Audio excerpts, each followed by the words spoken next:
दोस्तों, क्या आपको पता है कि आज आप जो भी हैं, जैसे भी हैं, जिस भी हालत में हैं, उसका कारण क्या है, उसका बेस क्या है। तो दोस्तों, आप वही बन जाते हो जिस पर आप ध्यान केंद्रित करते हो। इसके लिए एक उदाहरण है जो 2000 वर्ष पुराना है, लेकिन वह आज की दुनिया के लिए प्रासंगिक प्रतीत होता है।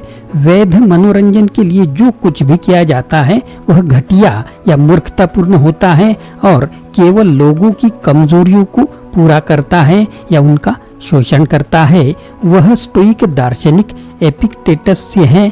यह हमारे ध्यान और जिन चीजों पर हम ध्यान केंद्रित करते हैं उनके बारे में इससे अधिक कुछ नहीं बता सकता। हम अन्य लोगों को हमें नियंत्रित करने की अनुमति देते हैं, क्योंकि जब मीडिया हमारी कमजोरियों का फायदा उठाता है तो हम काफी हद तक असहाय हो जाते हैं। अब मैं सभी मीडिया के खिलाफ नहीं हूँ, लेकिन मुझे लगता है कि इसमें काफी हेरफेर चल रहा है।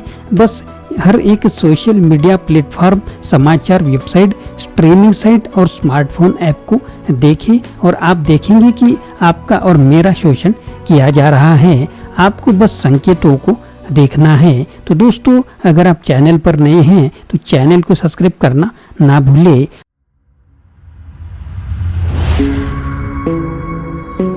हेलो दोस्तों, मेरा नाम आनंद है और बिजनेस आनंद इस चैनल में आप सभी का स्वागत है। आपको क्या लगता है कि जब मैं नेटफ्लिक्स से एक अधिसूचना देखूंगा जिसमें कहा जाएगा कि मेरे पसंदीदा शो के लिए एक नया सीजन उपलब्ध है, तो मैं क्या करूंगा? मैं अपने जीवन में बाकी सब कुछ रोककर कुछ दिनों में पूरा सीजन देखने जा रहा हूं।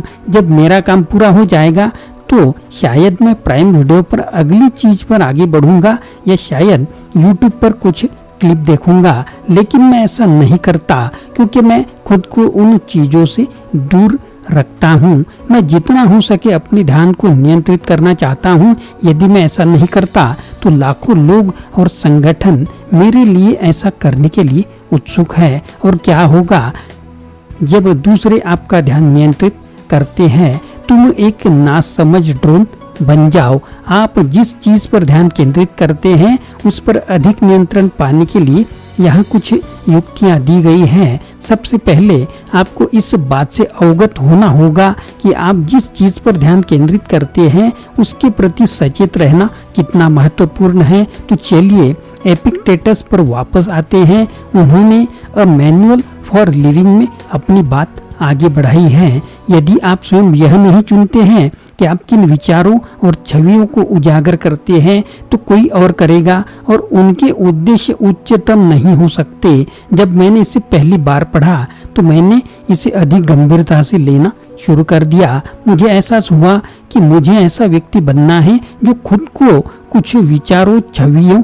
समाचारों, विचारों और संदेशों के सामने उजागर करना चुनता है। ऐसा करने के लिए मैंने यहाँ कुछ चीजें दी हैं। अपने सभी गैर जरूरी नोटिफिकेशन बंद कर दे।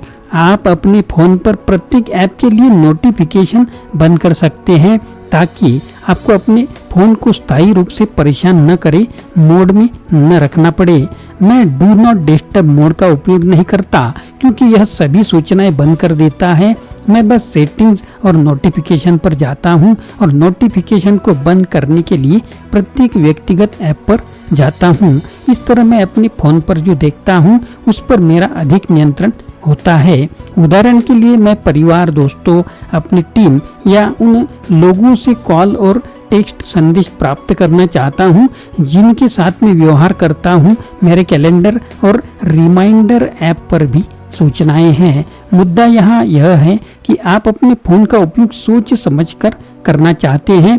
इस बारे में सोचिए कि आपको किसी विशेष अधिसूचना की आवश्यकता है या नहीं।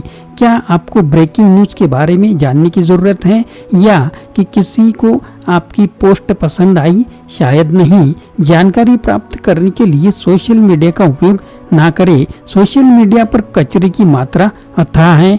यदि आप सोशल मीडिया का उपयोग करना चाहते हैं तो इसका उपयोग लोगों से जुड़ने के लिए करें।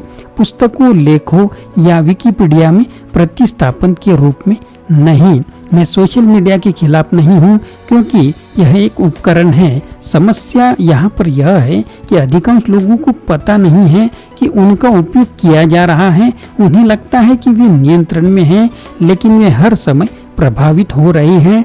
इसलिए आपको इस बात का ध्यान रखना चाहिए कि आप सोशल मीडिया का उपयोग कैसे करते हैं। इसकी कई सीमाएं हैं, लेकिन यह सब बुरा नहीं है। यदि आप चाहें तो इसे केवल अच्छी चीज़ों के लिए उपयोग करें, लेकिन अगर आप सोशल मीडिया पर नहीं हैं तो आप कुछ भी मिस नहीं करेंगे। ज्ञान पर ध्यान दें। जानकारी आमतौर पर डेटा, तथ्यों या बयानों के बारे में होती है।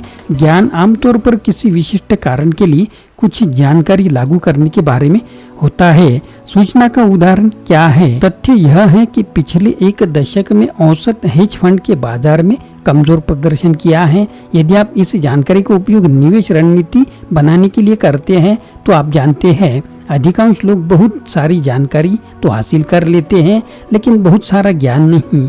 ऐसा इसलिए है क्योंकि जानकारी प्राप्त करना आसान है, लेकिन ज्ञान प्राप्त करने में समय लगता है। उदाहरण के लिए कोई किताब पढ़ना या कोई कोर्स करना एक गंभीर समय निवेश है, जिसके लिए निर्णय की आवश्यकता होती है।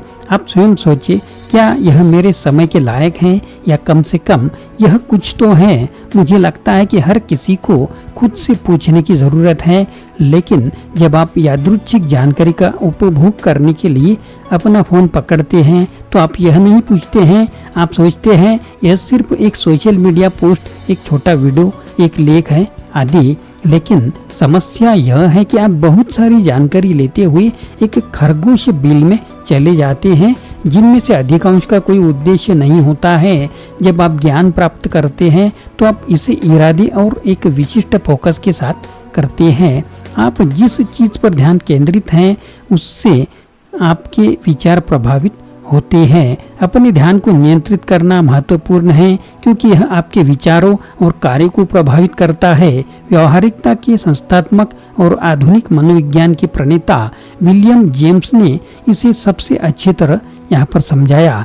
विचार धारणा बन जाते हैं, धारणा वास्तविकता बन जाती है। अपने विचार बदलो, अपनी वास्तविकता बदलो। अपने विचारों को बदलने के लिए आपको दो चीज़ों की आवश्यकता है। सबसे पहले आपको अपने मन में चल रही नकारात्मक बातचीत को प्रबंधित करने की आवश्यकता है, जो अधिकांश लोग ध्यान के माध्यम से करते हैं। दूसरा, आपको बाहरी नकारात्मक बातचीत को प्रबंधित करने की आवश्यकता है, जो आप बाहरी स्रोतों के संपर्क को सीमित करके कर सकते हैं। इसका मतलब यह नहीं है कि आपको खुद को दुनिया से अलग कर देना है।